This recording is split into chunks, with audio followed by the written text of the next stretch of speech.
तो दोस्तों अभी की बहुत बड़ी खबर निकल कर आ रही है। अफगानिस्तान से अमेरिकी सेना की वापसी पर तालिबान ने जश्न मनाया, लेकिन अब उसके सामने देश को संभालने की भीषण चुनौतियां हैं। तालिबान ने काफ़ी मात्रा में उन हथियारों और युद्धक साजो सामान को अपने कब्जे में ले लिया है जो अमेरिकी सैनिक यहाँ छोड़कर गए थे।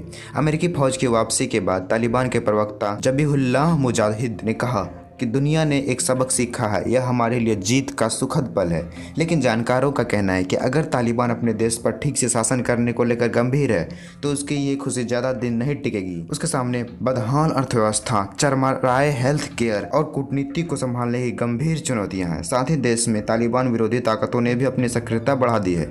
इसकी सबसे बड़ी मिसाल पिछले हफ्ते हुई काबुल हवाई अड्डे पर हुए हमले से को देखने को मिलती है, जिसमें 169 अफगान और 13 अमेरिकी सैनिक मारे गए थे। यह हमला तालिबान विरोधी ISIS के संगठन ने किया। अफगानिस्तान की अर्थव्यवस्था जर्जर है। इस बीच अंतर्राष्ट्रीय मुद्रा कोष और विश्व बैंक ने अफगानिस्तान को मिल रही अंतर्राष्ट्रीय सहायता पर रोक लगा दी है।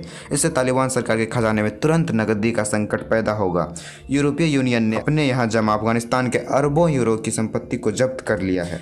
यूरोपीय यूनियन ने कहा कि ये रकम अब तालिबान को तभी मिलेगी जब वह मानवाधिकारों की रक्षा हेतु यूरोपीय यूनियन की तरफ से रखी गई दूसरी शर्तों का पालन करेगा।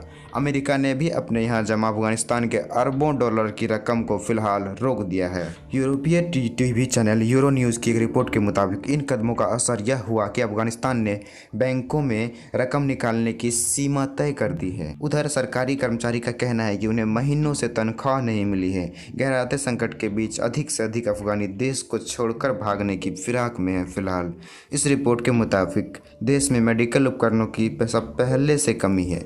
उन्हें इस्तेमाल करने में सक्षम विशेषज्ञों की भी पिछले महीने में कमी हो गई है। जानकारों के मुताबिक जब तालिबान देश पर कब्जा जमाते हुए आगे बढ़ा था, तभी से मेडिकल विशेषज्ञों के देश छोड़कर जाने का सिलसिला लग गया।